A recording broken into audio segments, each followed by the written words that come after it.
Hi, I'm Steph, and I'm the founder of Tiger UK Group CIC. We are a community interest company, and we were set up to help improve patient experiences of gynecological care and procedures.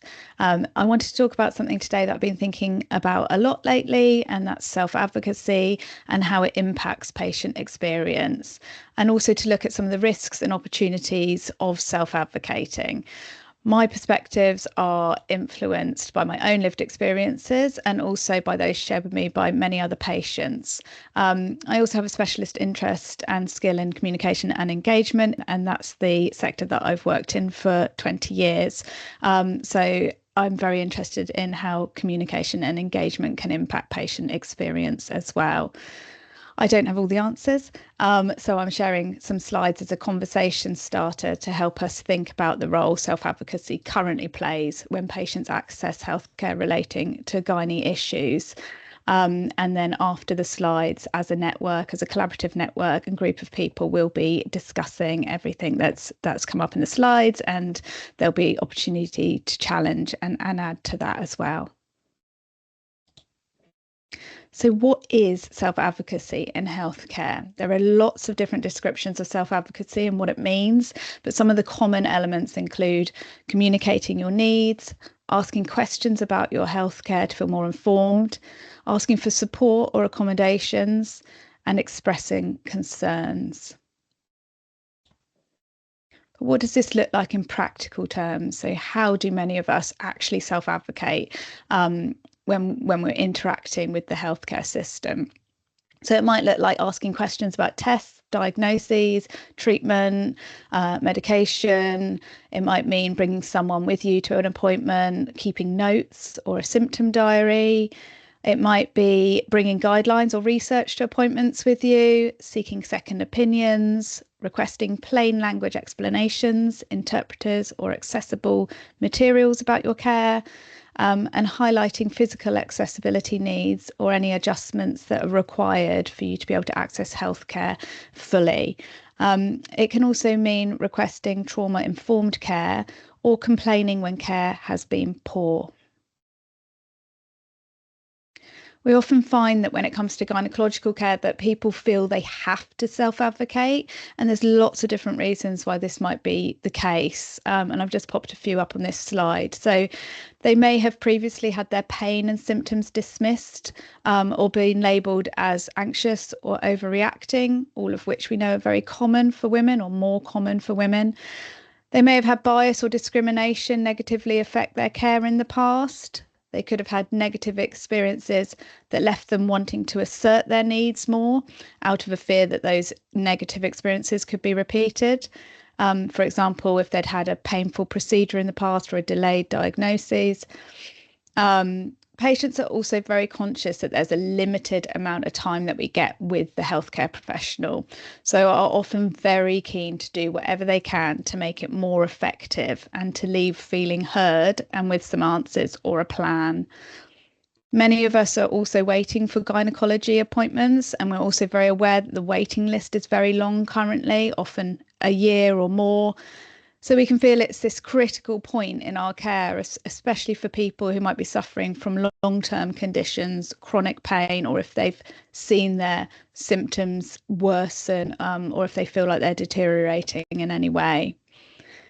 And then there's also an awareness among patients of the disjointedness of the NHS, which many patients will have felt the impact of throughout their care. Within gynecological care, but also within the wider healthcare interactions. So we often want to make sure things are recorded or communicated between departments to avoid further challenges for us as patients later on in joining those dots.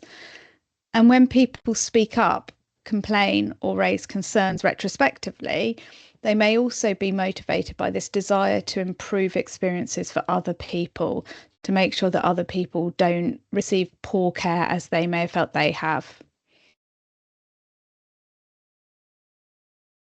So, what are the potential benefits of self-advocacy?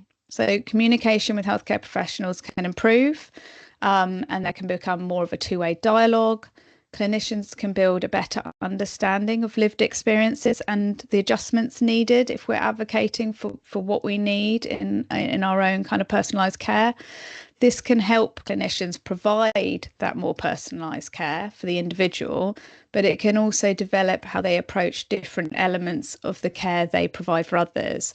So, for example, if a patient has communicated that some of the information was very jargon heavy and not very accessible, that doctor may find a better way of explaining it to all of their future patients. Self-advocacy can also result in the patient having more control over decisions made about their care and a stronger understanding of treatment options and generally a feeling of being better informed. It can also improve diagnostic accuracy, and there's various evidence to show that, and it can lead to increased satisfaction and trust. Safety can also improve if patients speak up about concerns and are listened to. All of these are reliant on the clinician responding well to the patient when they self-advocate. But what are the potential risks of relying on self-advocacy? So self-advocacy skills and ability vary a lot. There are many reasons someone might not be able to self-advocate in the same way as another person.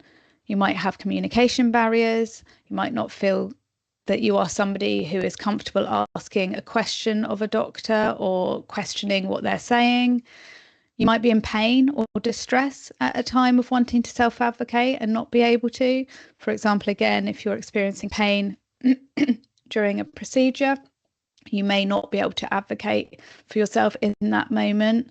You may fear being seen as difficult and worry that this could affect the care that you get. This can also lead to issues being missed for those who do not speak up assertively. So if people are less able to self-advocate, are issues being missed because they are not as assertive as other patients? There can also be an emotional burden of self-advocating, and this is something we hear a lot of from patients talking about their experiences in social media and in articles and in forums.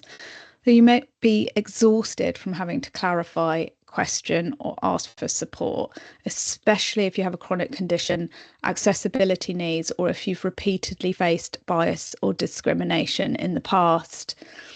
Ultimately, relying on self-advocacy can shift responsibility unfairly to patients and leave vulnerable groups more disadvantaged and potentially less safe.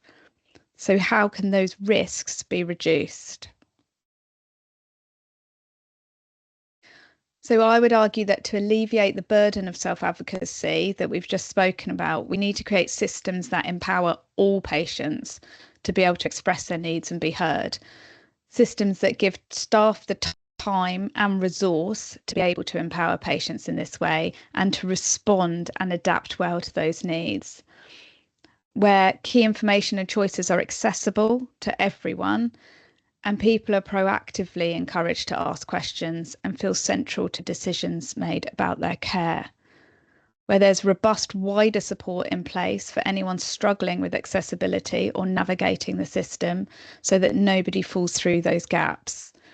And where conversations with clinicians are designed to empower patients as partners in their care.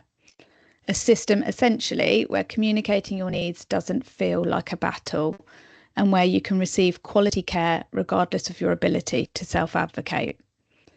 But talking about a system as a whole is not always helpful, and perhaps the question is really who is accountable for these different aspects of the system. And then, as always, there's not an expectation for anyone here to share their personal details or talk about anything that you're uncomfortable with.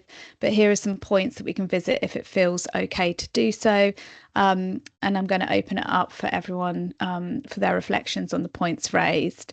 So what are your experiences of advocacy in gynecological care? As a patient, how do we tend to self-advocate? What does it feel like? Has it had a positive or negative impact? And what do you think would happen if you didn't self-advocate? And clinicians, how does it feel when a patient self-advocates? How do you empower everyone to advocate for themselves or to receive quality care regardless of their ability to advocate? And what support do you need from the system? And then the ultimate question, I suppose, really is, does this current system rely on self-advocacy? And I'm going to end it there, and we're going to open up for questions to the group. If you're watching this on YouTube, then we don't record our discussions because we are trying to create a safe space for everybody to kind of share and learn from each other. But if you do want to join our network, then I'll leave details at the end.